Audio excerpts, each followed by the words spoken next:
Esenlikler Oğuzili, hoş geldin Sapar ağa. Salam, salam, Merdan, Abdurrahman salam, iyileşler Hı. salam.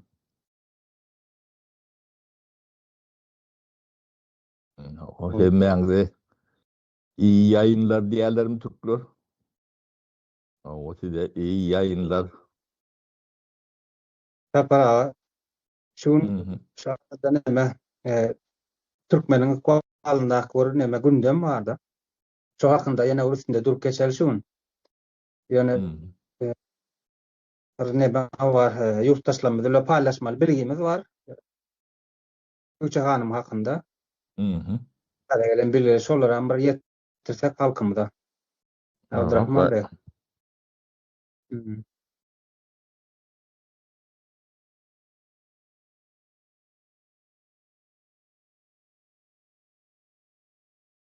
Hı. Hı.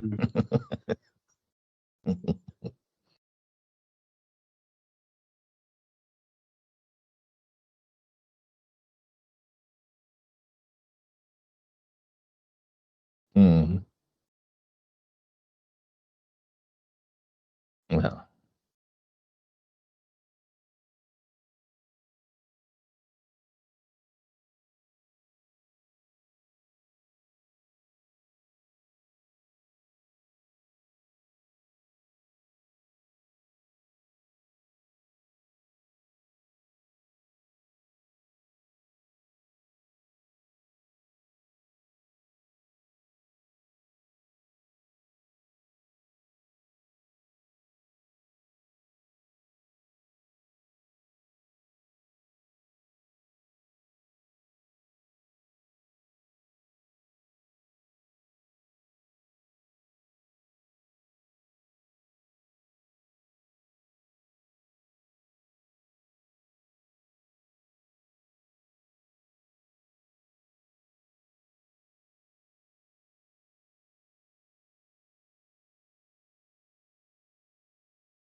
Hı.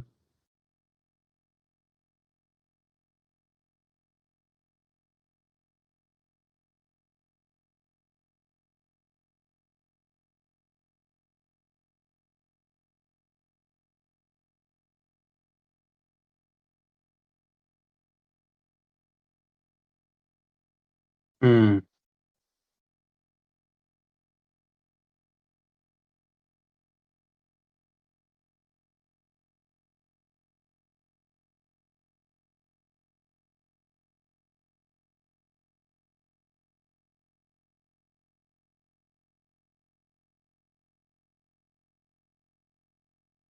Ses yok diýerler. Abdurrahman, ses yok diýerler. Abdurrahman'ı eşdiyen, beni eşdiyen. Yok nemeler eşitýän de bolmam mümkin. Aşakda izleyijiler. Bizem dinleyici. Bağışlaň. YouTube'a gidýän nemeni dogry nemetmendirin, aýarlamandyryn. Meniň günem. Onu iň başdan başlaýyn onda. Wagtyňyzy ýenem azyrak alaýyn. Ene Ýa, Umyda Bekjanow Ötüş barada doğru. dogrudanam götünç soraýan dinleýijileriň wagtyny alanymyz üçin. Umyda Bekjanow barada häzir näme üçin çykyş etmäge, ýagny habar bermäge näme üçin karar berdik, nädip karar berdik? Bu öň bir çykyşymyzyň aşagynda bir ýazypdyr da. Umyda hanymy, Umydany Bekjanowa näme etdiňiz diýipdir.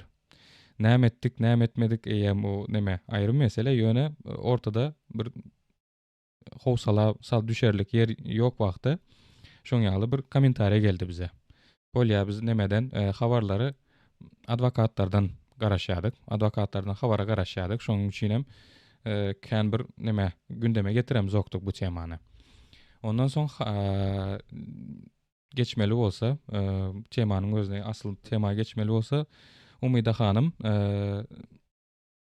bilişiňiz ýaly Türkiýede Istanbulda Yzyna uğratma merkezinde saklanýardy. Yzyna uğratma merkezinden Türkmenistana Kaçından bäri saklanýar? Onuň baýtdy. dolu wagty häzir ýadymda ýok. Sapar agay. Taýarlanmadyk yerimden sonra berdiňiz. Awa. Ona Türkmenistana uğratmaga synaşýardylar, çalışýardylar. Ýöne Türkmenistana da uğratmak bolan ýok. Türkiýede de galma ruhsatnamasy ýok. İki tarapda da galmak bolan ýok. Onda muňa halkara gorag nemesine yüz tutmak gerekdi. Halkara gorag Birleşen Milletler yüzlenipdi. Ýöne Türkmenistana näme üçin uğratmaly däl, näme üçin şoňalyk halkara gorag aslında alınması gerektigi barada Birleşen yok başlaň. Human Rights Watch halkara bir guramasy bar. İnsan haklarynyň barada neme diýen, işleýän, üstünde işleýän. Human Rights Watch bu barada daklat taýarlapdyr. Birleşen Milletler guramasynyň Türkiýedäki wekilhanasyna da ýollapdyrlar. Türkmenistan bütün nemeleri özünün pikirinden daşlaşan, esası propagandadan uzaklaşan adamları hemmesine gıynamalara, zorluklara nemetiyar, sezevar ediyar deyip, şoň üçin Türkmenistana uğratmak kadagan, yani uğratmak bolanok deyip, Birleşen Milletler Guramasının Türkiye'deki wekiline bildiriş berýär.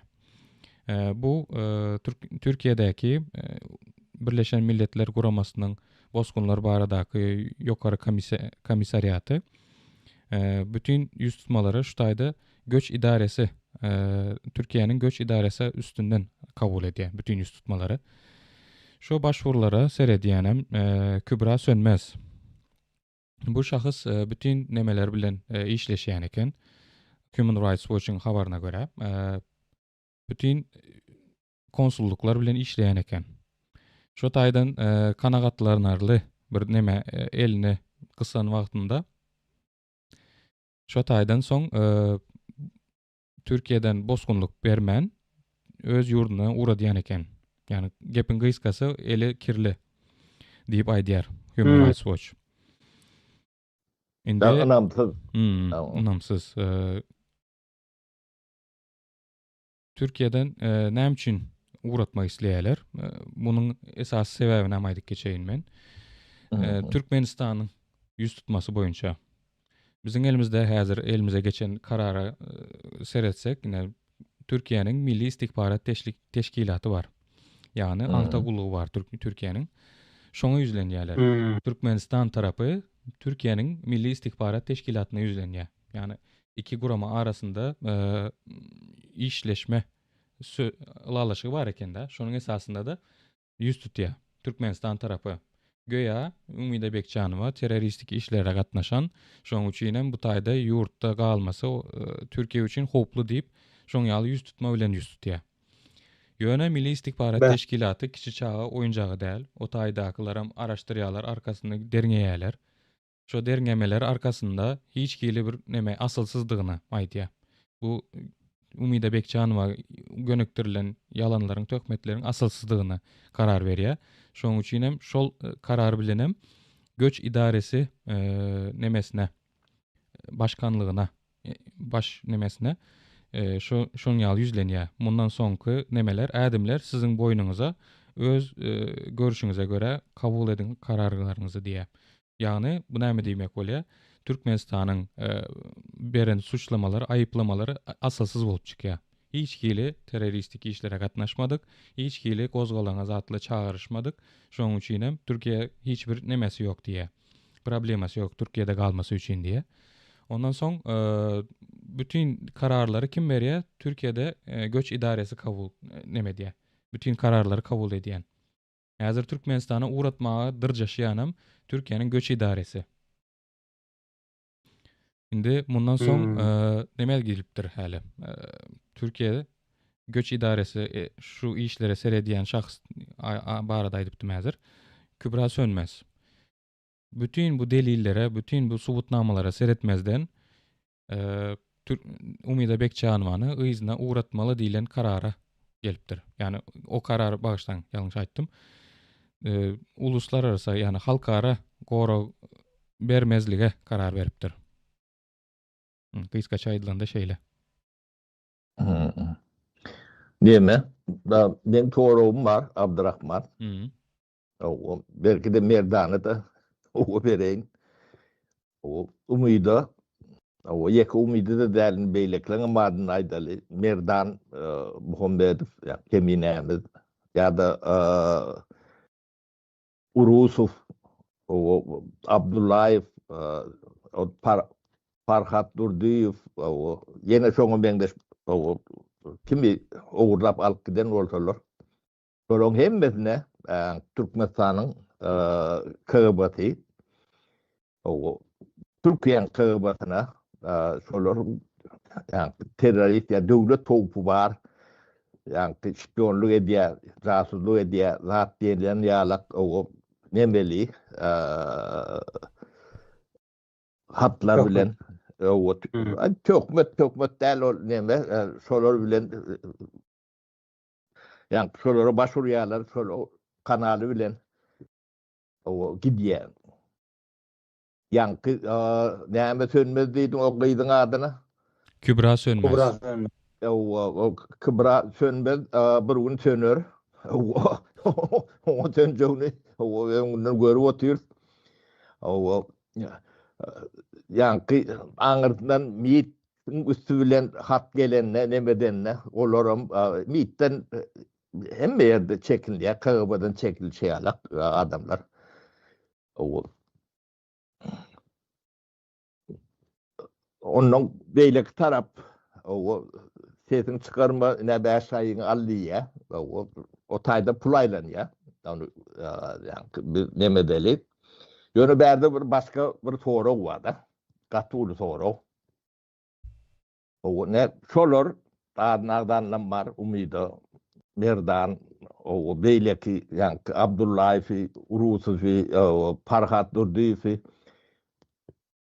Türkmenistan devletine o şolar ona köpüldüm. Olar beş tanagın agdadıkda yeter. Ona köpüldüm. Belki de 100'e köpüldüm. Türkmenistan hop talp biler mi? Mene gözüňme getirip bilem yok. Bir öz pikirlerini paýlaşýan adam näde bir döwlete hoplu bolup bilýär. Yo bar alan galaňam senki dip o demedin. Şolary köme ömmerin. O näme hop demediler. O içinde oldu, daşında oldu, o tapawdy yok da. Yanıp duran ot olsa niren yakar. Nire çel yakar. O ne Merdan Muhammedov ondaki yaşına yetmeken o kamillik yaşına yetmedik sağa da o Türkmenistan terk ettik kaydanına. Ne devlette işlen yeri var. Ne bir sır bilecek mümkünçülüğü var. O. Şurada devletin hem deleli etip bilir. Hem hop avandırıp bilir. Onu aydıp bilýäňiz mi? Diýdiler. Tapra menem neme beren ölçünçäm aýdyn. Ene alkydylan oglanlar gıydylar diýip aýtsak, şolaryň içeridäki rejime görä ütgeç pikirler, düşünjeler var, dogrymy?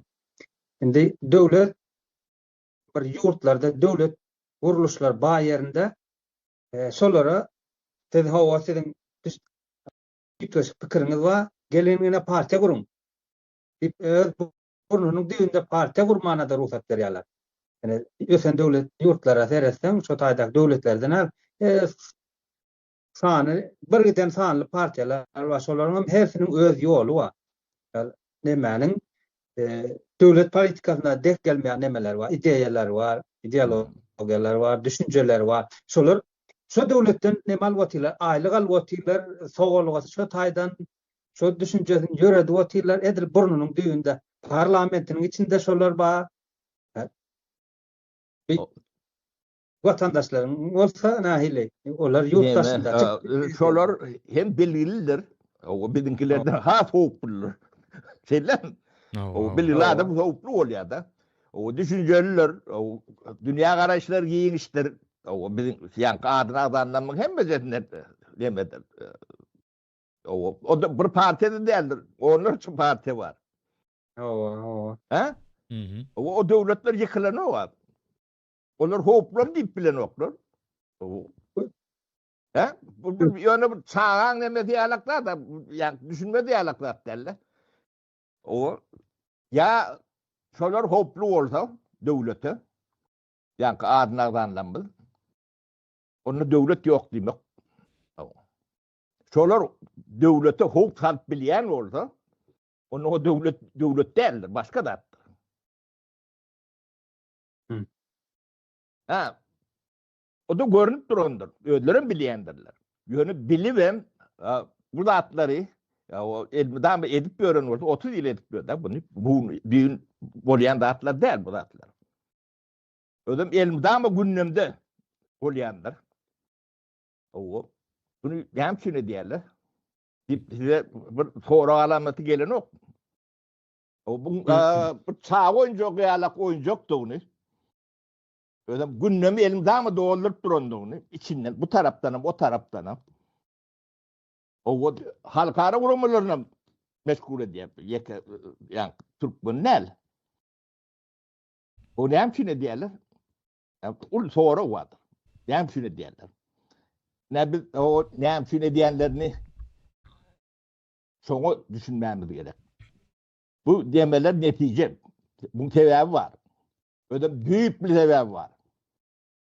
30 yıl o sebebin üstünden bark bilen nelerdirler? Daşında da içinde de hiç adam gururunu medenlerdirler. Ne için?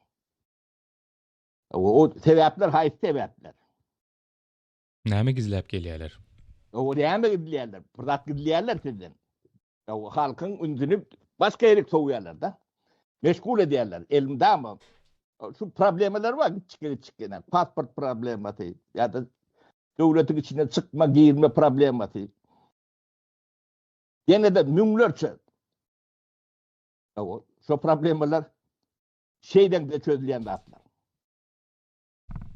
Hiç problematı yöne çözen oklar. Yörüte diyorlar. Yani için. O halk şu problemler bilen uğraşıp görmeli. Sonu mağarasında o başka rahatlar bilen kâte ılıklandırıyorlar. O payok. Bir beriyerler birin beren oklar. Ondan adamlar payok. Bu arada dava edip sotayda uruşmalı. Leşkeni polis bilen goramalı. O bank sistemi yok, pul yok, deme yok. O halk sotayda demetmeli.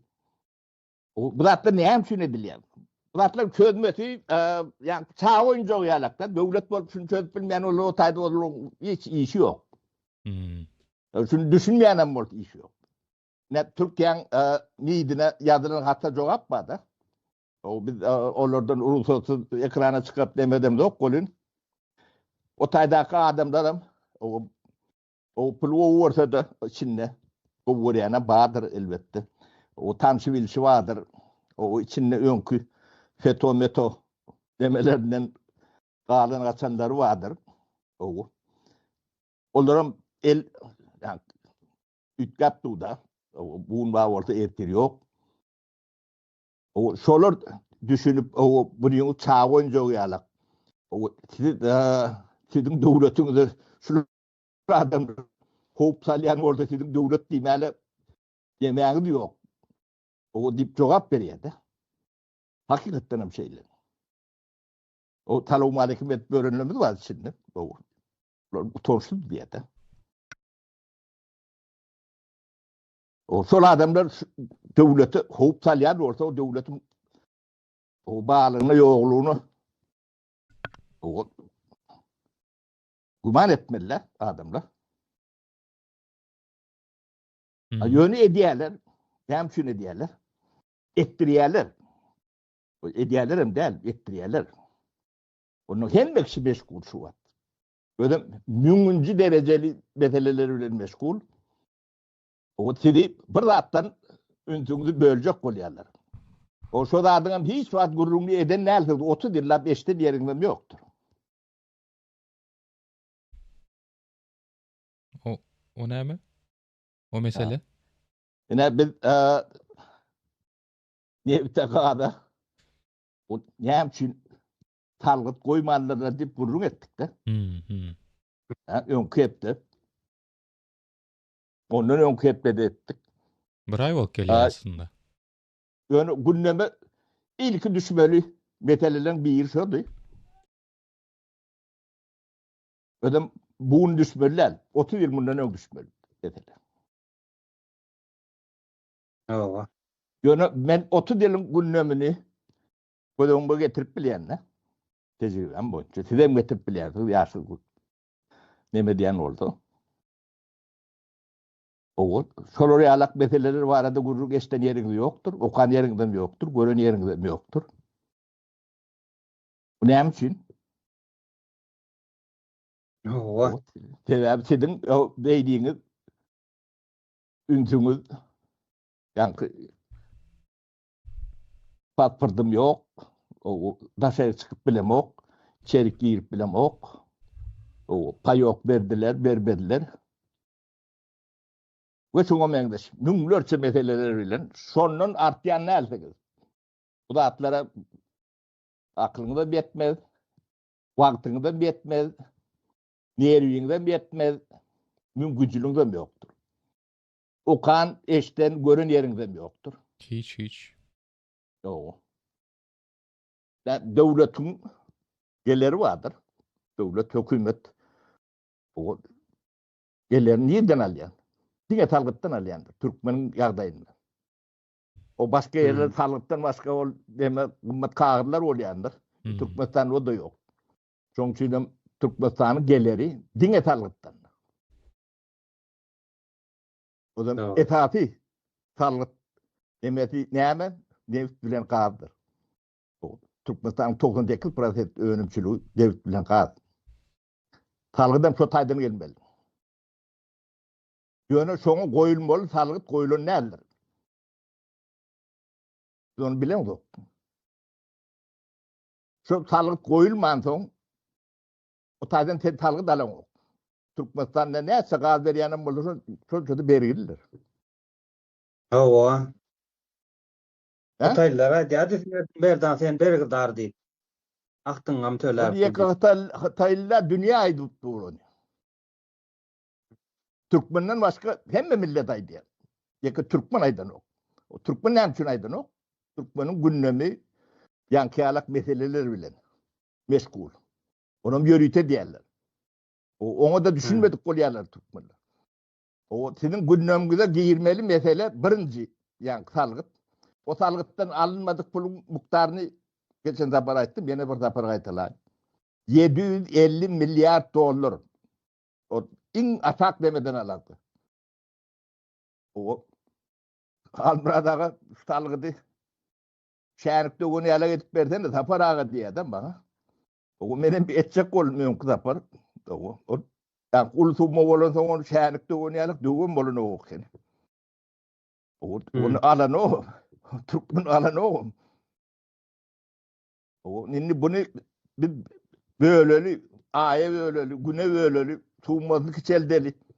Belki şonu düşünür deyip demedi ýetse. O bir şunu Türkmenin gündemine salacak bolýar. O Türkmenin bunu salmajak bolýar. O näde salmajak bolýar? O bir gyýda ýanky o howadan uçur diýerler da. Dörejilik adam bir gaş ýokordan neme diýmişim dip. Ähli Türkmen şoňy. Bir hepdelap iş. Garaşy oturan ýalap. Ona kimiň üstülen etdi diýseňiz ýaxşy goşunup. Türkmenistanda biznes. Ya bulara hizmet edýän deme. Watany satjak Türkmen gaty kendir. Owa. Ine şu ýaxşy goşunup. Problemasyny siz Berdi Muhammedden gözleýäňiz, Diýarowdan gözleýäňiz ýok. Türkmeniň en uly problemasy düşmany Türkmeniň intelligensiýasy. O el diplomly, boynu galstukly. O papkasyz intelligensiýasy. Olar etmeli gurrun etmez onlar.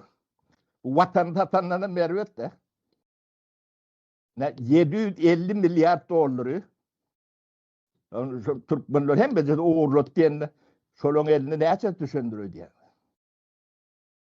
O 5 milyar 10 milyar düşündür. Kalan 740'ı onu Irak gitti. İp torarlar. Gay- Gay oldu. Yok. Biz yani 750 milyarlık bir padişahın uğruna ediyse yeni devir segment vardır. O da bundan az değildir. O da 750 milyar vardır. O ne mi? O ne? Mülk reforması. Yer, su, mülkiyet demesi. O da 750 milyardan az değildir. İkisi olursun 1,5 trilyon. Ya 30 yılla o sizden uğurlanan ya size yetmedik pul 1 trilyon, 1,5 trilyon. Yemedi gözüne getirip bilen ne şonu sizin inteligensiyanız o biri apartsener olup tapavdu yoktu. Biri o yani hükümet adamı olup şu da atlan hiç vaat gururun nedenlerdirler. Bu düşünmede yalaklardan derler. O devletin ağzını çıkan orada onu taladı olmalı. Onu meclis kabul etmeli. O meclise bir hödür etmeli. O meclisin bilen o. O dönükler sonra meclisin içine oturuyor demektir. O halk matlakatın bilen o. O vicdanı bekemedik. Bu topur takkallı samsığı üyüşürptürle bir yerik. Onların bilen o. Bu da atla ne yemediğini düşünür oklu. Sonra ulanıp o anırtından aktırıp durur da. Öyle şu firmalara siz cerime verecek manağım yoktur. Sebebi sizin kanununuz boyunca işledik diye. Kanununuzda şu salgıt var mı diye. Kanunda salgıt yok. O siz kanuna tanmak bir kaptanın soluk ne men aşağının size şunca beres diyeler, alıyorlar.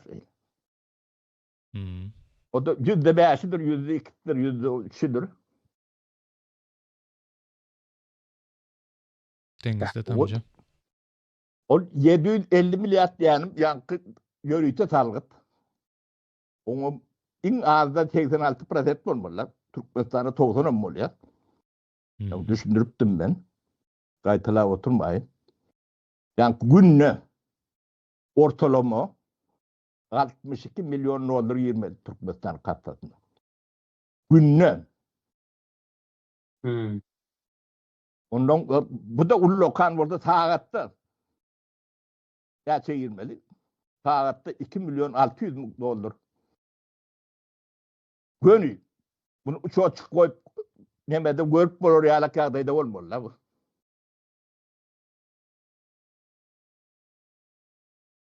Günne. O sünemçi günneme giren o. Sebebi gündemimiz başka ratlar bilin doğru. Bunu sizin demeyenden yeter yok. Yani bilgiyi burada da analiz etmek için bilgi gerek de. O bilgi bizde ne için yok deyip bilen yok da. O bilmeyen dağın sonra mı olur? Hakiki. He? Şu salgıt salınmaldığını biz bilemiz oktuk. Hiç kim bize öğreden oktu. Ne üçindir? O ne için deyip soran yok. O ne için? Sizin esası öğünümünüz ne mi? Sizin karnımız kendi yanında. Karnın kendi bolundu da, devletin kendi bolundu da. Yani sen hazinana pul yine salgıdın üstüne girmelidir. Başkalarının üstüne giyip bilenlerdir. O salgıda almak için salgıdı kanun oyuncusu kabul etmelisin. Onu etmeden kıyırar görürsün de. O şu gurrun neden apartsaner var mı? 30 yılla eşittiniz mi? Yok. O padişaner var mı? Padişahında oturan. Yok. Yani, nevte kadın ministri, kadın yine buradaydı. O min ekonomikası ya da zampredi. Eşitmedi böyle. Şu güneçeli eden çıkışlarımız näme üçindir täsir eden ok hiç kime? Aýdyşyňyz ýaly ne pozisiýasy ne opozisiýasy. Ha, sebebi gündeme giyirmeli meseleler şular. Onlar gündeme salmayan oldular. Götünün çöpü vardır. Ana. Gepin Onu tümmekleri diýem. biri bilive diye, biri bilmeyen çoğumla oynarlar. Yöne halk o 100. derecedeki meseleler bilen meşgul olmalılar. 30 yıl şeydik geliyor da. Bu sanat değil bu da. Ben 30 yılda beni Pakistan'a diyen adamlardan katışıp demediyen de. Olur agent diye sizin agent olmağından gerek gel hiç tadından gerek gel. Şu da atla gururunu edip bilmeyen olsanız sizin ilk etmeli lazım. O kanun da son etmeli.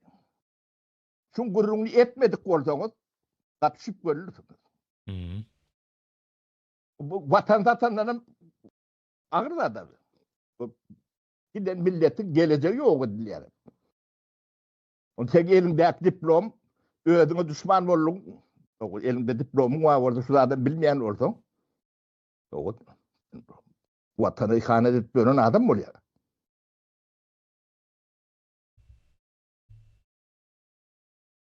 Doğru. Ne? Biz umidani gündeme çıkarmayan umidi tevabi şey.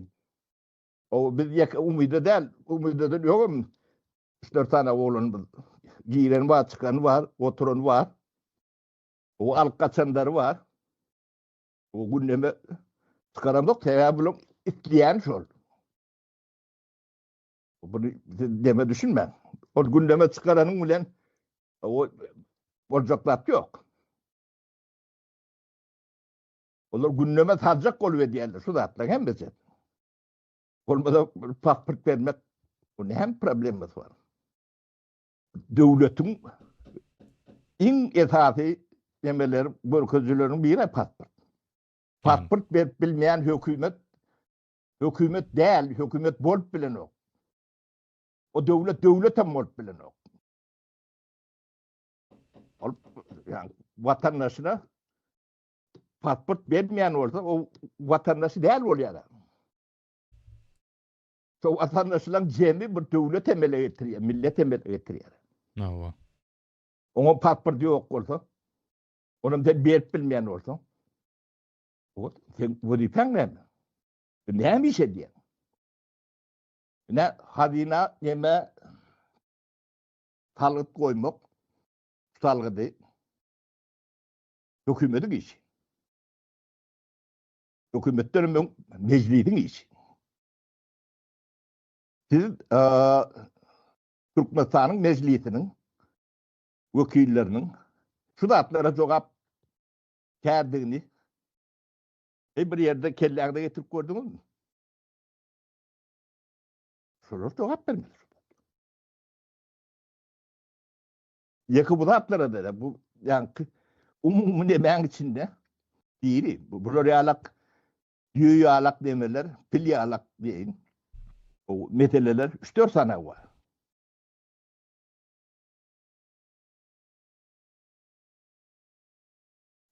Bunun aylığıncı var. Bu da aylığıncı var. O 60 yılın beri sağalara, o yekteve gitmeli sağalara partiyi döktürdü. Yani Türkmen'in hamir mahiyetinin gönödlüğünü çıkan yeri. O halk Türkmen'in gönödlüğüdür. O adam çıktı da şu taydan çıkmalılar. Alim çıktı da şu taydan çıkmalılar.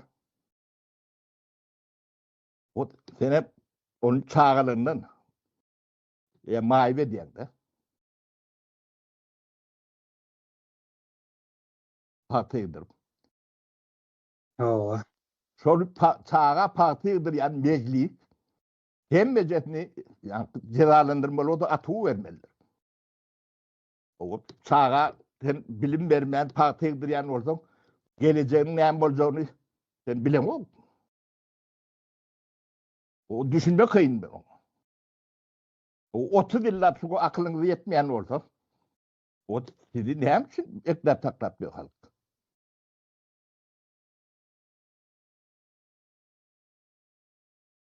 O bu zatları nemetmek için o meclisi üyüşürüp atmalılar hembece. Günahları çoğu etti ya da. O bıçağlar o bekleme gitmedi. O sağlıklarını seyretmeyen oldu. Bunlar näme olup yetişmeli? Onun şunlar yankı sağlık barada gurur edip bilir mi? Yok Sapar abi. Salgıt arada bilmeldiğimizden bilem de o kenega. Indin de bir gırasından girecek oldu. Yaşayışımız. Sizin gündeminiz şu da atlar bile meşgul olmalı. Yöne meşgul olayan derler. Taşın hakkı demeler. Onun men o kıban adam değil, o deme değil diyorum.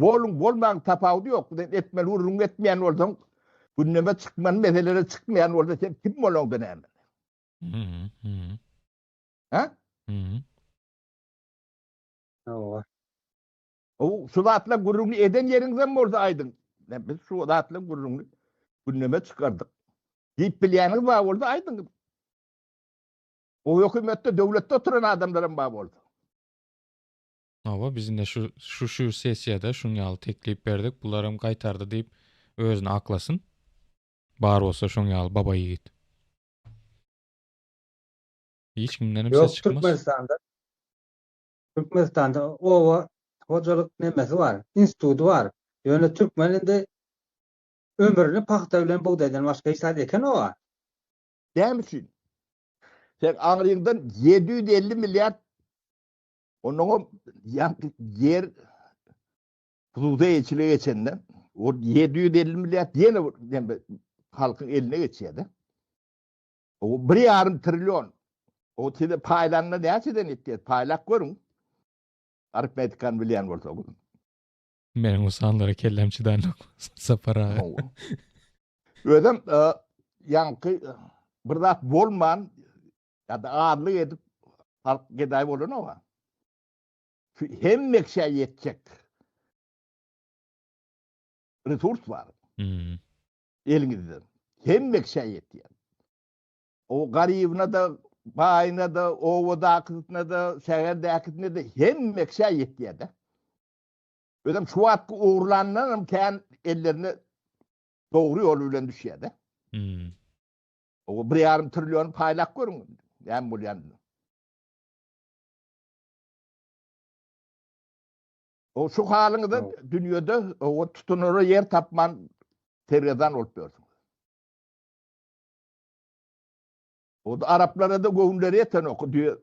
Mutluların Araplar o hapisa neyme bilimsiz zat diyenizde. O demesinden evtine 86% nalog var. O üstüne de yine 2% yeme koyup dururlar. Fitre diyen yalak. O din deme. 375 milyon adam başına. O.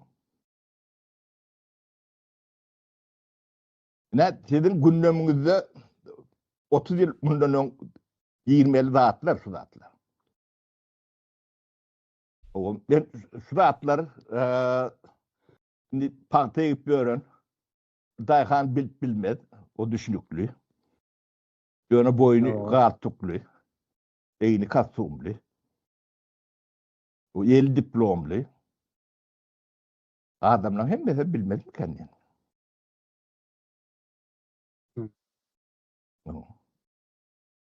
O vatanınızı, halkınızı neyle böyle katı ardan tatıyana.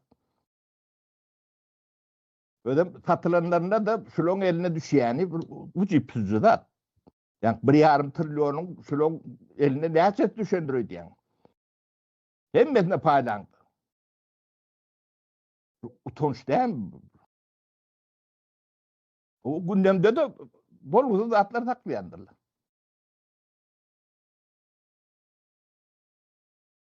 Onun sizin kıgıbağınız, hukuk korucu diyen idareleriniz,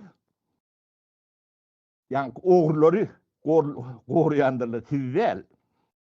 Yani 750 milyardı soğurup görenler vardı. Şolar bekbidin goruyandırlar.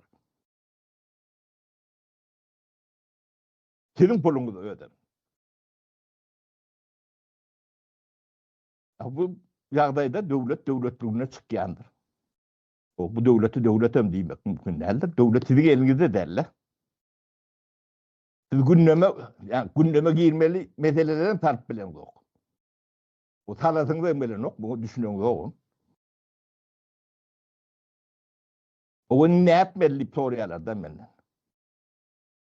O bunu aydan bayan bir ay bort geliyor. Ha? Onun aşkın 20 buna bolundur. Ağabeyine.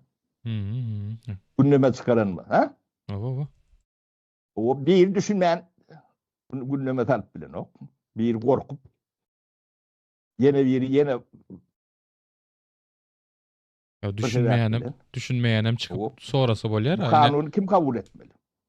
Düşünmeyenim saparağa şu pikirinizi bölýän de düşünmeyenim çıkıp soraýmaly ýine biz şuna düşünemiz yok. Sen näme baradaýdy ýa?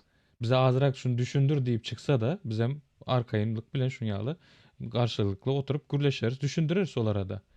Ýöne aýdyşyňyz ýaly näme üçin şu ne ortağa çıkarlanan soňam tepki yok.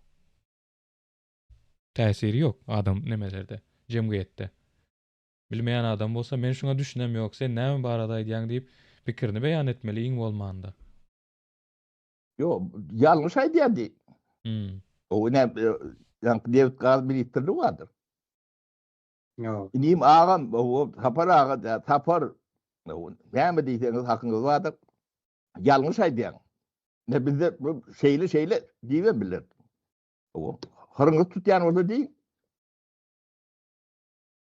O şuna karşı fikri var adama ne kapatıktır. Yanlış diýip bilýäniz var bolsa da ne açık. Bu zat derler. Sizin ıkbalınız şu. Sizin şuna getirmeyen düğüp sebebim şu.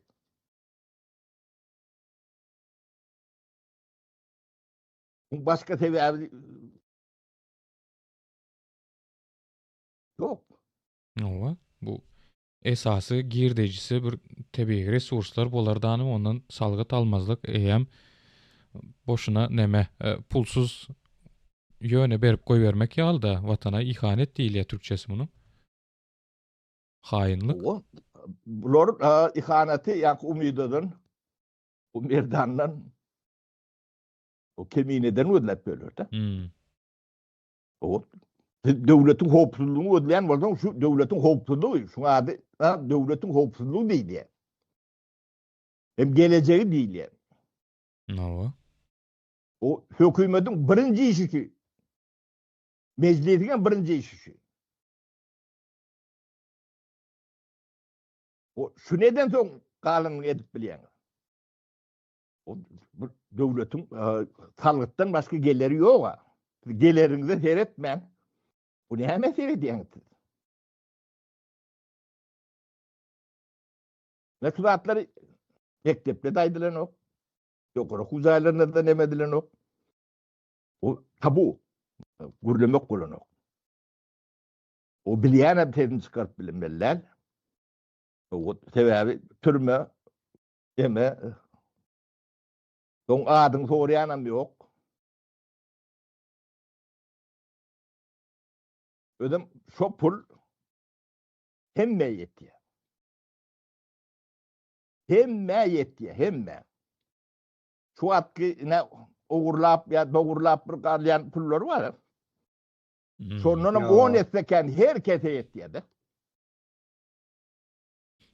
Ya wayna siz bilen öňki gepleşiklerde de nemedik geçipdik da hani bu yatırımlar yatırılandan soň eýem sosial kömeklere de nemeder gider şu sağlık hizmatlaryna da gider şu hemme kişe peýdaly boljak zatlaryň gurrun edilip duran zatlar bular. Ýöne şonda da hiç täsir ýok. Ben şu deme Turatdaky başneler var ya. Şu yüzlük başkalardan edilen başneler şular. Yani şu pul şu başneler ediyor çölün içinde.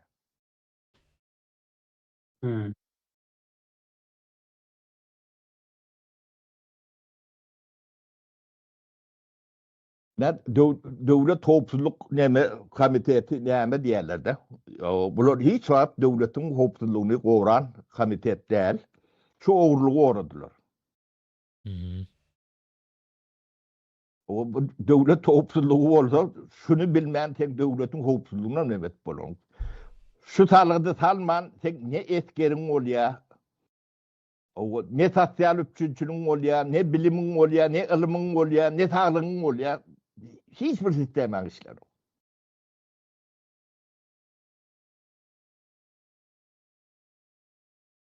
O bu tabu etdiňiz, özüňiz alýan bolsaňyz, bir alýan bolsa, ýene de bir türkmen alýan bolsa, ýene de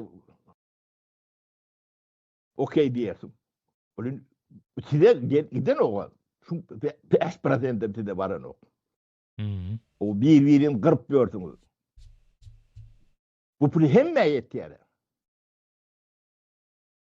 Bu bilinmeýän zat däl. 92-nji ýyllar şu gurrun ne diýerdik. O ýani bazarlyk taýdat barada hemşin hiç kim gurrun eden ok. O mülkiyet kanunları yok dip hiç kim debet çıkaran o pretendi. O payok veren oklar dip köçe çıkarlar. Urşayalarım.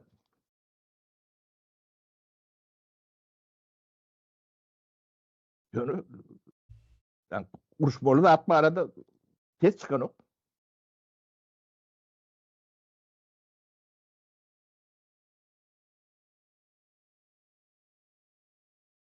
Doğru.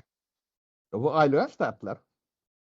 Siz şu zatları düşünmäňiz üçin o bire bunu öňe bilýär. Ýöne siz taýin däl, o jemgyýet taýin däl. Bunu aýdanda da düşünen ok. Şu adam ne ýa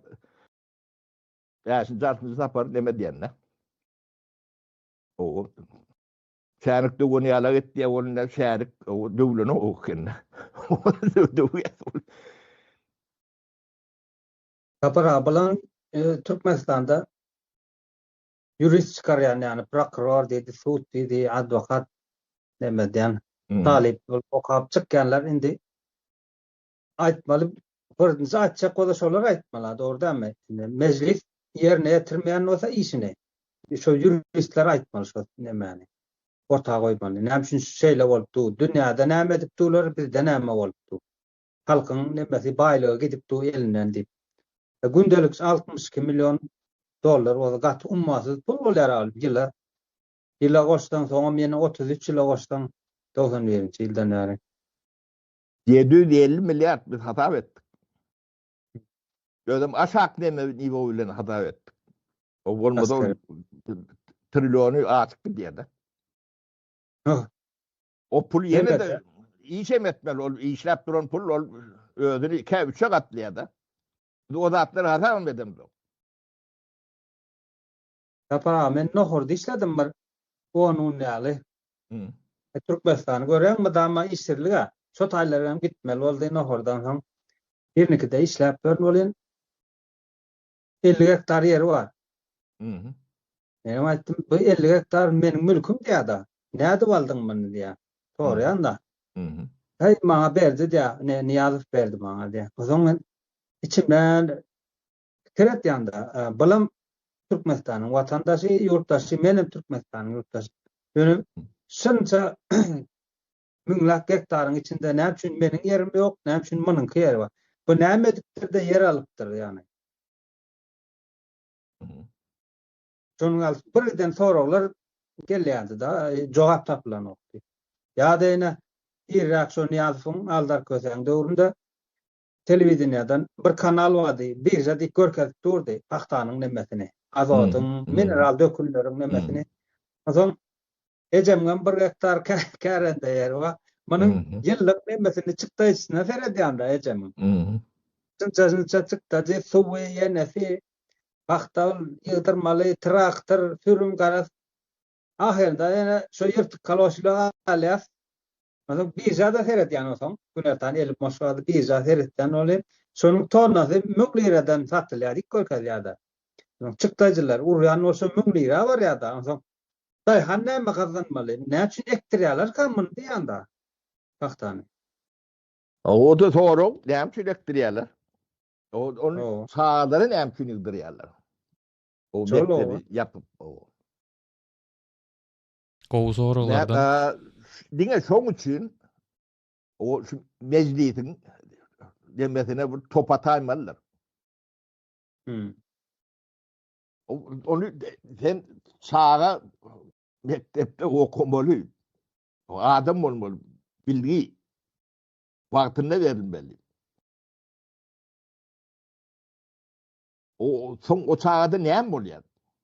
Ne suat görüp görün Türkmenliğiniz oluyor.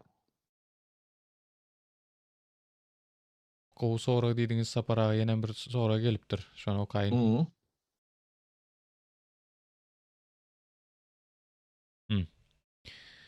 Biz diye halk yurttaşynda gazanýas we Türkmenistana iýerýäs. Näme üçin gara ýol bilen gidýär? Bu dollarlar näme üçin bankdan näme üçin iwerip bolan ýok diýe. We bu soragy näme üçin halk sorap bilen ýok diýe. O näme sorap bilen ýok. Bank sistemany ýok. Ine tagatda 2 milyon 600 bin 2 milyar 600 milyon ya da 2 milyon 600 bin tagatda giyip duran ortada sizin pulunuzu konvertasya bolmamadığına hiç mümkünçülük yok da. No. Hazynada valyut rezervi bolardy. Bunun ýaly soň dollar berip bilemiz ýok diýip aglaşyp ýörmezdiler. Yo 5 ýylyň içinde bu mesele 5 ýylyň içinde çözülýär. 30 ýyllap çözüp bilen o.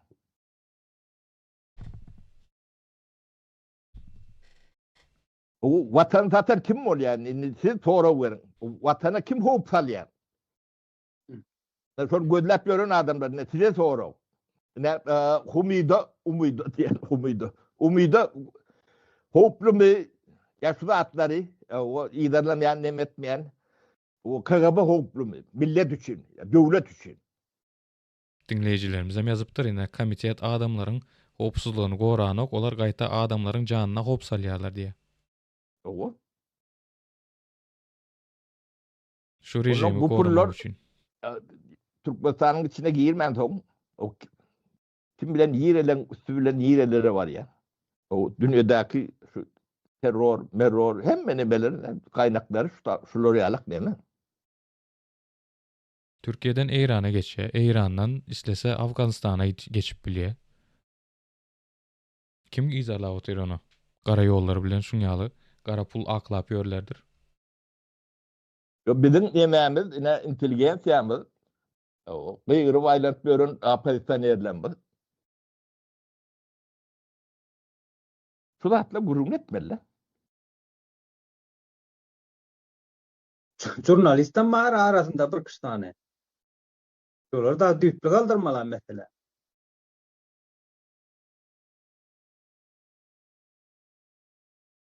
Any kaldırdılar, kaldırýan ortalyk. O bular bunu kaldırıp bilmeýärler. Götürün çöpü diýen, onu gödöwrägem bolsa şeýlere aýtmasaň başga. O yani bulary agent dip yani yok korup bir godi pörü bir nemeli ýalak o derde ýalan adam ýalak edip görkezmeli bolýar da.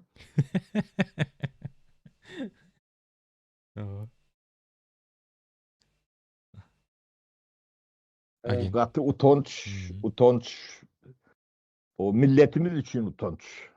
Ýöne demedi derler. Bunun sonra geçeyim mi? Çözmeli yer çöz biletleri yok. O bunu men yine de bir teklif vereyim. O sizin karınızı tutmayan olsa. Ağzına çeynap ben verdim. Onu edip bilmeyen olsa. O bir böyle düşünmeyen diyenlerseniz başlanır. O kabirin korkup deme diyenseniz onu bilmedim başlanır ya başlanmaz.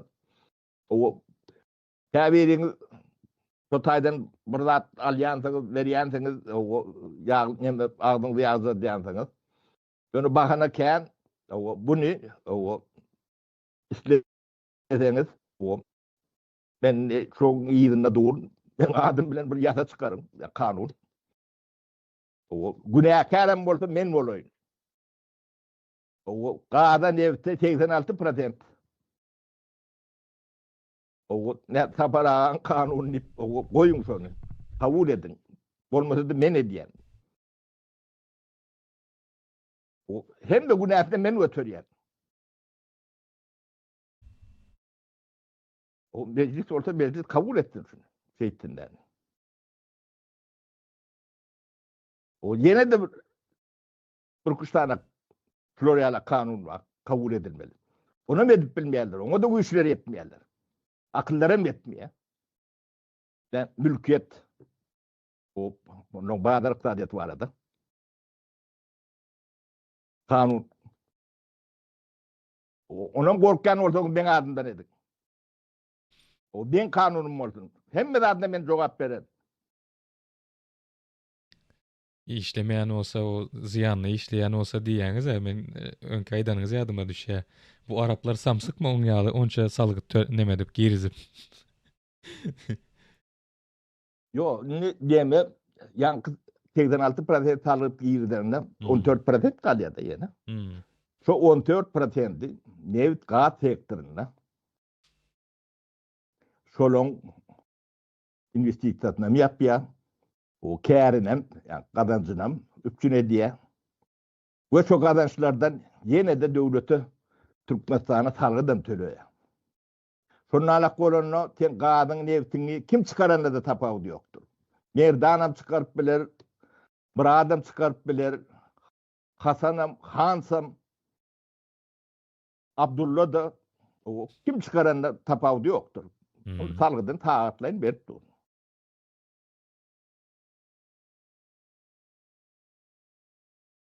O senin geleceğiniz için ilk olarak şu kanunu kabul etmeliler. Şu kanunu kabul etmeyen, şuna durmuşa geçirmeyen o Türkmenin günü günlerdir. Yok olku diyeniz. Adamlar. Ananın şu o.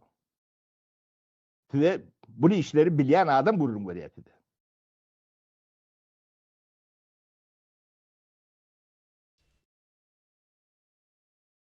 Ne sizi şu dağıtlardan güymecek olup ne göreden problemler var. Çok ulen meşgulsunuz. O benden yani men apastaner men planlayıp demet börünleri katı vermesin. O sizin aklınız ya da gayratınız şu dağıtlara yetmeyen ortalar. Siz hiç dağıttınız. Öyle boş yani İnsan hakkı koruyan, siz insanın hakkına mı uğrap bilmeyen? Et koruyacak ne biz şu an umuydan nemesini o katı işten takip ediyse günlük taatlayın. Bunu insan haklarını koruyucu olup daha da takip edemem olmuyor. Sizin olur yalak çıktıcılık adamıza yetmiyor. O bilinken yeten o. O bir kana korunsun yetiyor. O işini ahlak yürüyenini öğrendik. O bunlar nerede bir işleyenler? Bizi sanatları önemli. O prensiplerini hem verecek bile. O takip düşün. O Florya'lak deme olmasa gidiyene merdani alırdı da.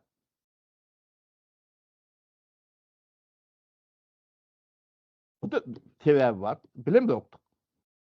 Bunun işleyiş prensipini bilem de yoktu. Şimdi biliyor. Öyle kimden atlaşanından biliyor. Türkmen tarafından. Bunun hemmesi atıracak adamlardır. Sizin yankı gidilenip bir yere gidersin nemetmen. Biz gururunu adam tutmayıp öğrenmede yok olun. İlk atınacak adamlar atarlar sizi. Halk atar. Süyde de yetirmediler, katıra da yetirmediler. O bir de galiyen nemet sizin adınızı, familyanızı, nemeğinizi paş eder. Bu yeterliktir size. Onun yankı salgıt baradır. Şunu değişikliği nemeler vardır. Meclis. Size mi atarlar? Halk size atar.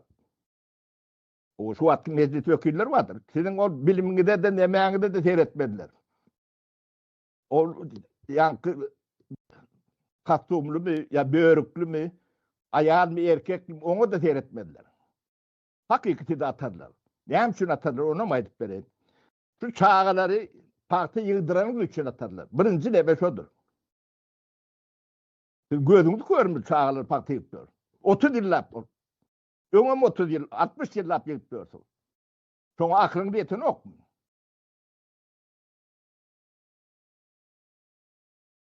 Ya kelläňiň ýerine başga atmy. Näme bar kelläňiz?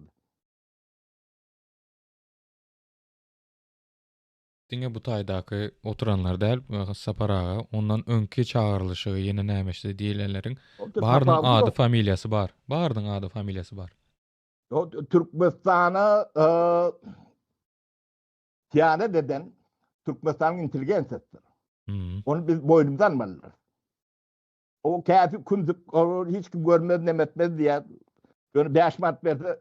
O ýam şolog nemesini taýdan çalp göründir, tanzan etip göründir. O bir aydınlaydır. Biri o övgüsünü yetirir. Yine biri yine burada.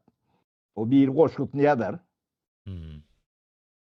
O dönük gözleyen oradan şolordur. Şolong hiçbirinin vicdanı beklemedik. Gelişmedik.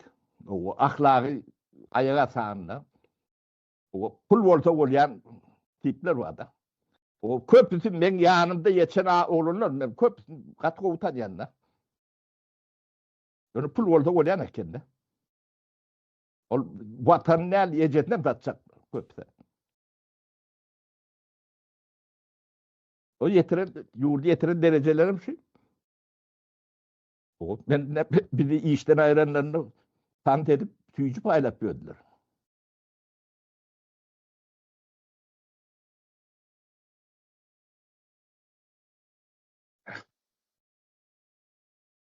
Pikirini paylaşıpdyrlar şu taýda. Türkmeni gürletseň watanym üçin janymdan geçerin diýip, düşmandan gorkmaryn diýip çiğişýär diýe.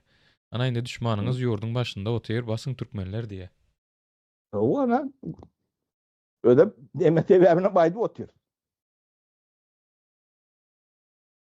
O şoňa da iki tarapa da diýär. O kimin başka düşünjesi baý bolsa ya da bir ýalana çykaryp biljek ya da bunyň bolany ok diýip biljek. Ne meydan? O apazisiýasyna döwletine tapawdy ýok. Ben üçin o KGB'si, nemesi hem bejesem aklyna görädir. O baha şonda alakdyr. Edeni işine aklyna göre. O men plan diýeniň bilen plany bolunýan näl hiç wagt. Na arkada diýeniz, arkada dağ var. Dağ ýaly ýük bolup bilendir onda. O.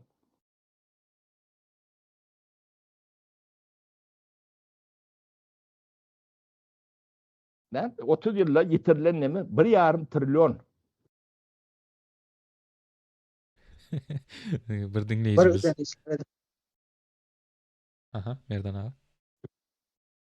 1,5 trilyon diýen bir giden iş edip bolýar. Ol ýanky toprak reformasy bar. Yer suw reformasy. Her kim öz işiniň näme eýesi boljak da, bu beýdip nämede türkde, orsda, kirsde nämedik berjek da ýygyp ýene birine gul bolup mezarlarda ýatyp adyň ýok, iýdiň ýok.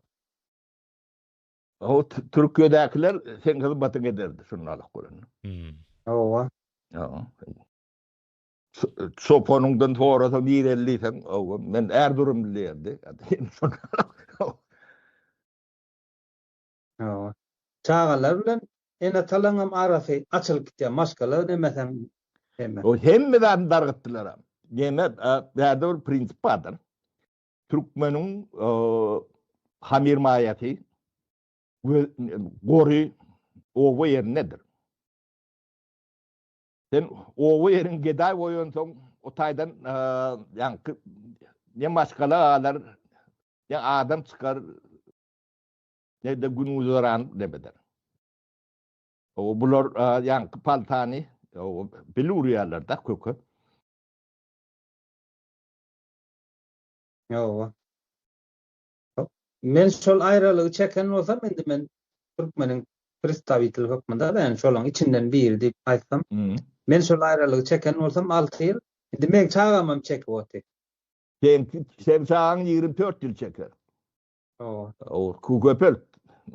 O 6 ýyl çeken oldum. O şeyle var. Ödem sen demäňde zaten öňkü zapar bu perdaç etdiň de başyňdan geçireni gurrun berdin. O sen ykbalyň paýlaşýan Türkmenistanyň 70-80% halkydyr. Owa. O kakan barada gurrun etdiň. Şo $200 bilen o näçe 8 ýyl batdylar diýdiň. Owa 8 ýyl. O bärde 750 milyard bar hiç kim batylanyk. O ne şu zatlar deňeşdireňde türmäň näme üçin bardygyny soňa akylyň ýeter. Ýa-hem ki türmäň şuny sen taklat böler. Bir de boşat diýet bolyn boşadan oklar. Sapar ağa bir düzediş girzeyin. $200 oğurladı diýip de basmandyrlar ona. Paýlaşmady diýip. Paýlaşmady. Owa. O bir küçüleňinden Owganstana gidiyorlar. Barjanyň we şu taýda biziň ýurt üçin, diýär-de watan üçin ha. Owa. Geçirýärler. Ondan soňra işinde de şol näme paýlaşmadyň diýip basyp goýarlar. Owa bir de ýanky türkmeniň soňky 30 ýylla ykbaly şol.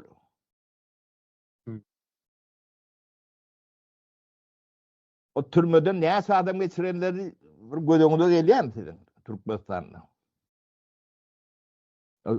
Erkek adamlaryň 60-70% geçirdiler. Belki de kendir. O taýdan çykanym hem bejet maýyp. O kätem ölüý. Sizi şu ýagdaýa getirmek üçin edilen zatlary ýatlabam bilen yok, on gurruna medip bilen yok da. O sizin şunku problemaňyz bar, eliňizde pasportyňyz ýok, pasport berdik gaýyrmaly.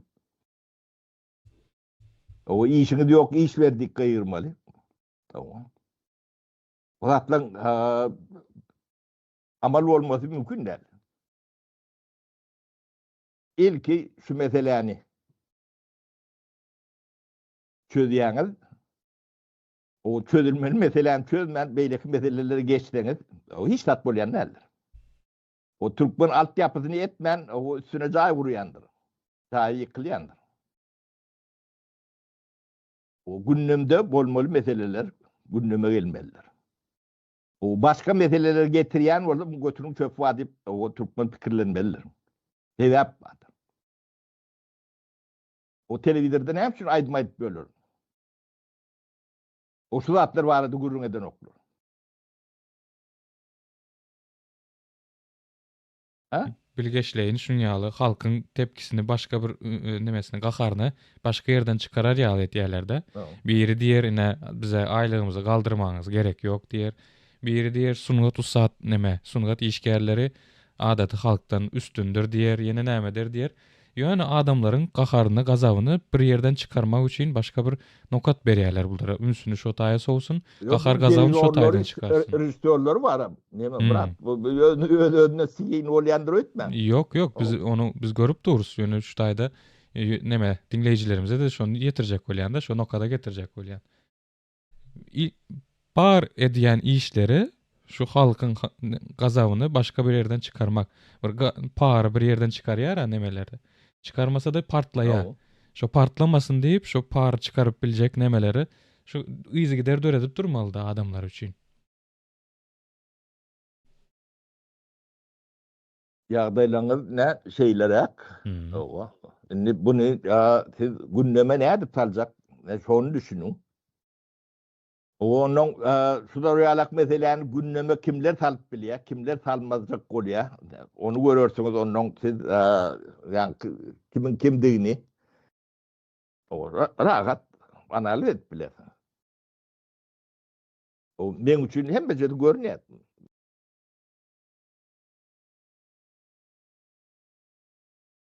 Ýöne şu meselelerin yani Türkmeniň betbagtçylygyndan 90% Türkmeniň intelligensiyanyň metindedir, paýna. 90%. O geçmedik o. Ödem günnemi ýadyp bakanam ütgödýärdiler.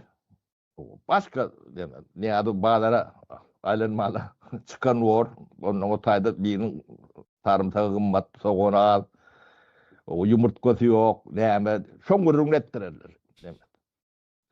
O wat gurrun edilmeli näme, ýa-ni iqtisadi reforma, siyasi reforma. O reforma etmen o döwlet ýaşap bilen ok, ondan hiç kimi habaram yok, habar bolasam bilen ok.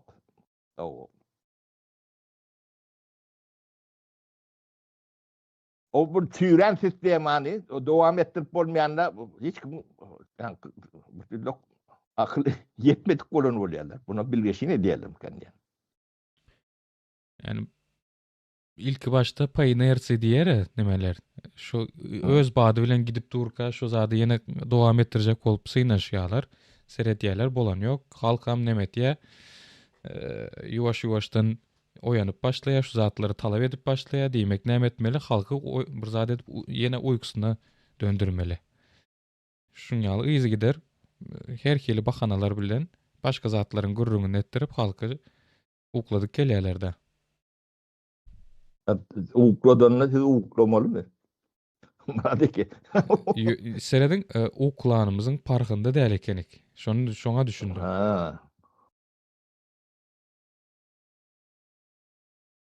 Owa.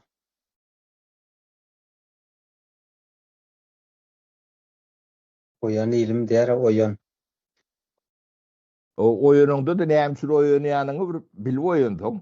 Bilmän oýandyň ýene de ýanky başga dadyň nemetini nemeder. Soň izne uklatmaz diýeňizmi? Owa. Bulan eden adamlary bizim üstümde kuşkurýardylar da. O näme şur kuşkurýardylar, şu atlary aýtmasyn diýip kuşkurýardylar. Siz kuşkurýardylar diýdiňiz saparaga pikiriňiz ýa-ni bölýändirin şu taýda aýdyk geçeýin. Alişer Sahatov bardy ýadyňyzda bolsa. Näme edip çykyp gürleýärdi. Ana umydany tutturduňyz, ýene näme etdiňiz, siz şunu gorap bilmeýäňiz, siz öz adamyňyzy gorap bilmejek bolsaňyz kimsiz diýip bize şuňal topulýardy. Ýöne häzirinde maşgalasy şonam gözläp ýör. Izin tap beriň maňa diýip. Yani bu sistemanyň görkezen nemesiniň yzarlasaňyz hem sizi ýok edip bilýär.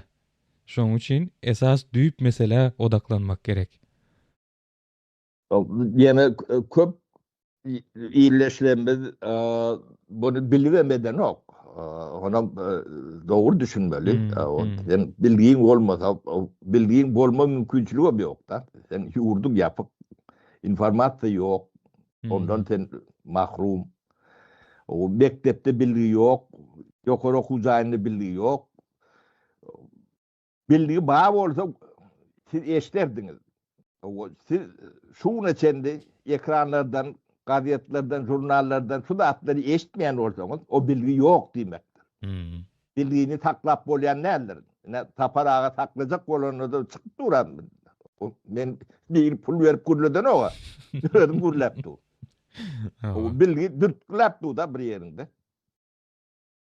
Bunu sen aýtmadan hiç kim aýtmaz diýip. Saparaga şu bilmeýän edýänler barada ýene bir pikirini paýlaşypdyr. Şonu hem nime deýin? Ortağa çykaraýyn. Rejim toparynyň gözünde halkyň degeri ýok diýär. Prezident korteji ýollar ýapypdyr. Düz kömekde galan göwreli gelini öldürüp bilýärler diýär. Üstesine adamsyny susturup bilýärler diýär. Siz şuna jogap bermezden ozal men şu yazan ildeşimize soragy berjekdim. Ondan öň saglyk sistemaňyz awatmydy? Şonu ýetişdirip biljek näme kapasitedemidi? Awatmydy şu saglyk sistemaňyz? Onu diýä sorapdyrlar da sen näme üçin boýnuň egri diýip olam jogap beripdir men nirem dogry. Demek ol yetşen bolanda da barıp şu taýda ölmejegine garanti ýok. O Türkmenistanda saglyk sistemasy ýok. Türkmeniň bir neme ulur kemçilik demesi var. O bunu sözlemek belki de ayıp bolmagy mümkin bolýan bunu gürlemeli, zatlar bilen ýüzleşmeli. Yani alt yapıtını etmen, temelini etmen, üstünde hiç tatlı keldip bolýan näler. Planda adımız yok, eylemimiz yok, beýlemimiz yok diýen de onun yokluğu isteýsin normalnidir. Sebebi altında da hiç yok. Şoň üçin yok. Şu wat ne Berdi Muhammedov kritika vadet bölürde. Bu da Tova 50 dip hata verdin. O şu da atlarım etçek diyen de bilmeyen. Bilgi yok. Hakiki. Bilmeyen de adın edip bolan nerede? Bilmeyen de adın gurruğuna mı edip bolan yok? Ne apaziste gurrularına var şu da atlar var adı. O bilgisi yok. Çok çürgürleyenler. Köpüsü. O bilmeyen de adın gurruğuna edip bolan mı? Bilmeyen de adın gurruğuna edip maskara olur. Yine şu sonku misal bilen nemetçek bolýanda men yine bolýa şu nemedipdir. Türkmenistanda prezident bar diýip görkezmek üçin şuňaly edýän hereket de legitimizasiýa. Yine prezident eýtdi, prezident beýtdi, prezidentiň ýüzünden şeýle boldy. Siz prezidentiňizi saýladyňyzmy? Halka ilk bilen sorajak soragym da, siz prezidentiňizi saýladyňyzmy? Ýok, şuňaly nemeler, hekaýalar bilen zatlar bilen hekaýa diýeni başlaň welin ýöne bolup geçenem zatlar o. Bu oňa bolmajak zat däl ýöne prezidenti legitimizasiýa etmek üçin size şuňaly ýyzy giderli getirilýär. Sizin ünsüňizi sowmak üçin getirilýär. Ýanky ýadyňda düşýärmi? Saýlaw bollar. Hiç kim Türkmenistan'da saýlaw sistemasynyň 70 ýyldan bäri, belki de 100 ýyldan bäri ýokdugyny emesinde de farkynda däller. O buňa näme diýjeksiz? O bu zatlar düzedip bolýar. O düzetme nemedir? Ödem kät demeleri radikal nemetilmeliler. Ne konstitusiýa neme diýäse, bozýa diýäs, neme diýäs o. O bu bozulur. Abi o neme ýok da. Çäre. Yani bozulur, bir çäre ödlenok da. Misal üçin, näçe deme deýin. Çağa däkmedi, gadaganyp o ähli halkara nemelere gyýryp görendir, kararlar vardır, rezolüsiýalar vardır, patlanabilirler vardır, ukadlar vardır. Ödem 30 ýyllap gyýryp böler. Ondan öňe gyýrýandyrlar, o bitken farkynda däldik. O halkara nemesem aýakda, ol ýöne bolýan zat ýok. O çağlar party ýyp bölerdi. O bu näde durdurmaly? O Türkmenistanyň meclisini üýşürersiň, baryny atarsın. O näme üçin atdy diýilen şu çağlar party ýygdyran üçin atdylar. O prezidentler meclisi o kanuny şolar çykarýar. O kontrol etmelen şolar. O onu ettiren oklar neme o da atlar başkadır. Ettirmeni size o bahana neme verilmeliler. Onun çağlar parkta yığar mı yığmaz mı sonundan sonra? Ha? O ikinci mesele ne prezidentle bir geliyeden onun giden nokta. O şu at karar kabul etsen ne? Konstitusiyadır. Devam edip yazılan. O. 5 yıldan 2 sapar. Ha? Sondan kän bolmalylar. Sondan kän bolan prezidenti atmaly. Dip şu at karar kabul etmeliler meclis. O şu kararı kabul edenler onu atmalı adam kim? Oğlu hakikaten atmalı. Ha? Edip bolýar.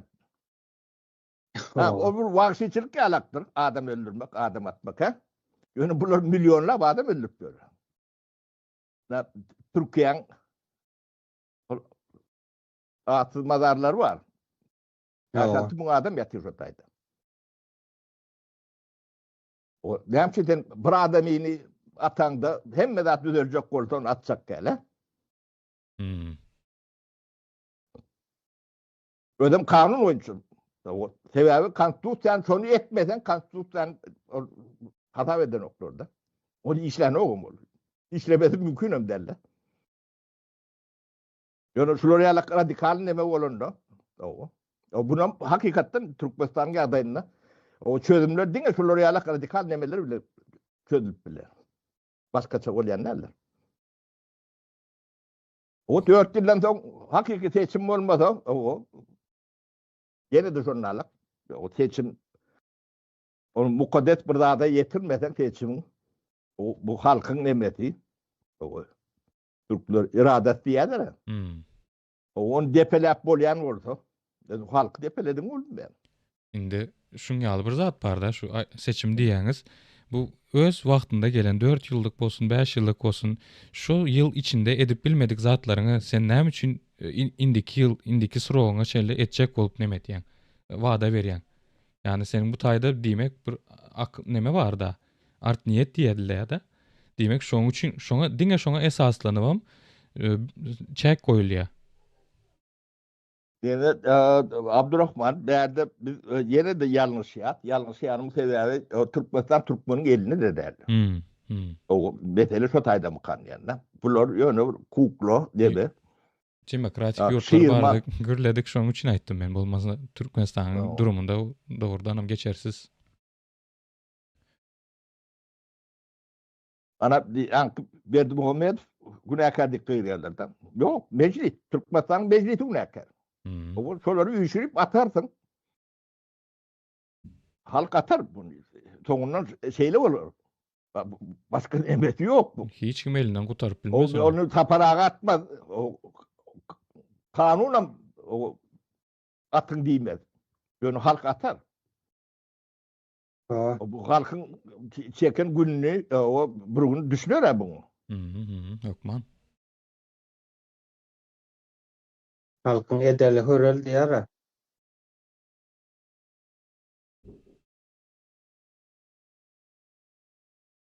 Şun ýaly elini galdyryp, elini düşürüp oturan adamlardan soraňany. Näme üçin watana, öz halkyna dönükli edipdirler? Yok dönüklüğü ine çağlar var da diýenler. O çağa diýmek sen geleceğin diýmek. Bunu sen näde parti ýygdyrarsın sen? Bu çağlar. Ödem o ýeri sen bir agrar döwlet. 70%'den owra o ýerim demek.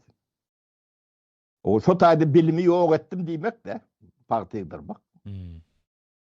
O bilimi ýok etsen, o döwlet ýok etdim bolýar. O senem o taýda elin galdyrýan. O doğdun gıdırlaptın, gaşyň nemedipsin. O bir kasum etdir, gaşyk takyrypdyr. Bu zatlar yani teň betbagçylygyň üstüne ýapjak manasy ýok.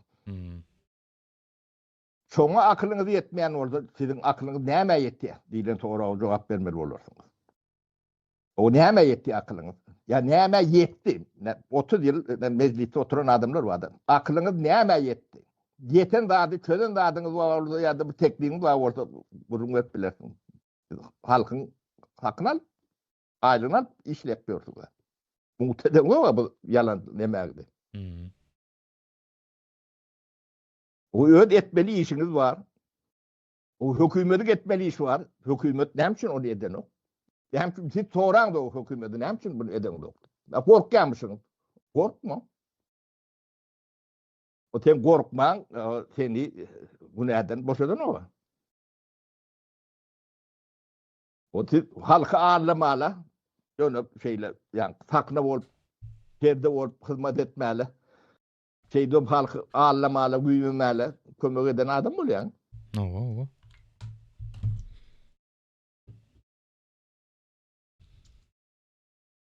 O Anrigizlerim akıp yatıyor, o turvadan. O turvanla bir bağlattır, kovuyor.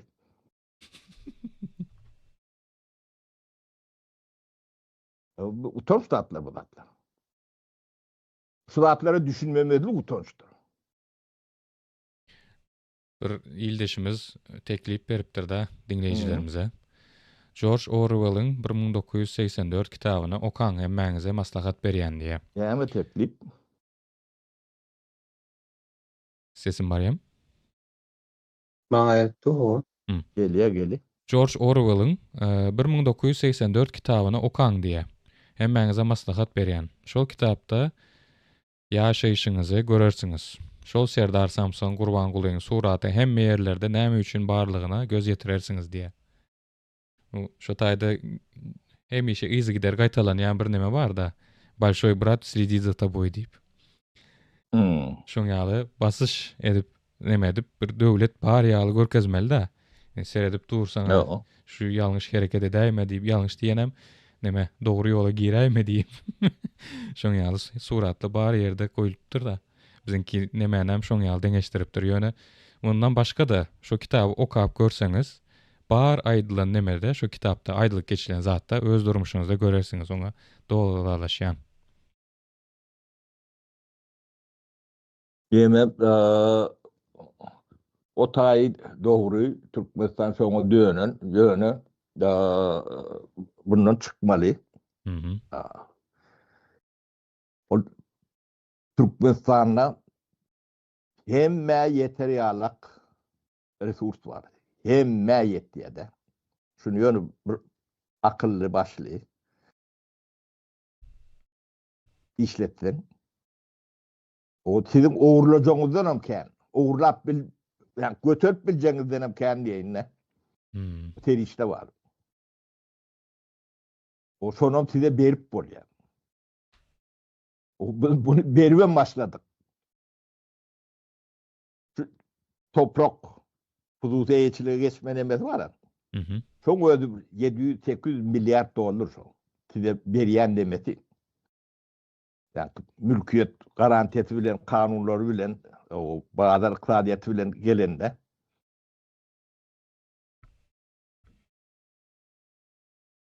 onu bilmeyen adam derler. Biz ayda otuyorsa. Edip başladık. Hemme yani altyapısını yani metodolojisini işlettiğin adamlar. O başlarını başıydı. Şunu aydamızda adamlarda reaktif olmuyorlar. Onu hiç reaktif olmadım. Ben ne 98-97 yıllarda o 78 münsanak hususi eýçilikteki firmaları yaptılar da. Nihat'ın bir golü bilen. Şu gazet ödem gazette peçat ettiler. Attılar bilen. En becer. Şu gazeti men şu cemiyetten alıp bilmedim de. O bir de verin. Birini tap arşivde vardır, nemede vardır. Onun bu halkın aladığını sen ne edecek? Hiç de değil onu.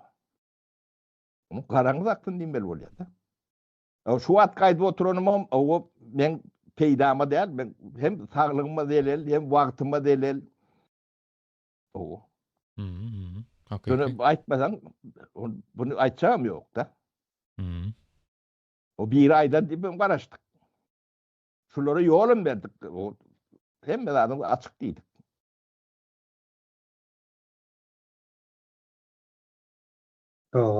Tapara ol bakan sonra magelen ok cemda ve Olya bu torolu ne mi? Adamlar ne diyeme yine bir tapar nemettik. Gerek orada yine de üstüne yemeder. O bu bir yok bana zaten. Şu meseleleri çöz, ben hiç mesele çöz bilmeyen. O devletin ama şu karşılık var olsa o karşılığın var değilsin. O yalan sözlüyor değilsin. Tökme datıya değilsin. Bilen ok değilsinler. Yani burada değil. O su dedin. Ben size ne su dedin. Su masını sen çıkarmıyor oturuyorlar. Şu 750 değil 650 değil. 500 değil, 300 değil. Hatamızı korkuyorum.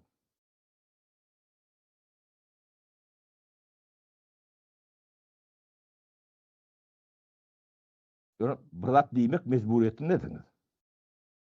Yani sizden ertir. Şu da atlan hatamı sorulacaktır. Bunun ağrı gidilip bilmeyiz. Gidilenen mi olsa, demeden mi olsa. Entek bu da sonu değil. Yine de 4-5 tane bunların ayrılığınız problemler var. Onların yuvaş. Tingdirip yani şäni bir yuwdurýalak demetmeliler. Bir şäniň döweniň bilen bolana oken ulsun bolar. Onu çeýnäben bermeli üstüne. Şeydirak ya. O bolýa adamlar taw bolun. Aglyk döwür söyleyeyim. Sağ ol sapara geleniňiz üçin Abdurrahman. Mhm. Oğuz iýlesen bolsun. Owa, menem sag bol diýmezden özal şu koşant koşýanlara aýratyn sag bolsun aýtjak. Bu canlı ýaýynda göni efirde koşant koşanlara, ondan soň aýratyn videolaryň aşagynda pul uratýanlar bar. Onlara da aýratyn sag bolsun aýdýan. Jübiňiz bereket görsün.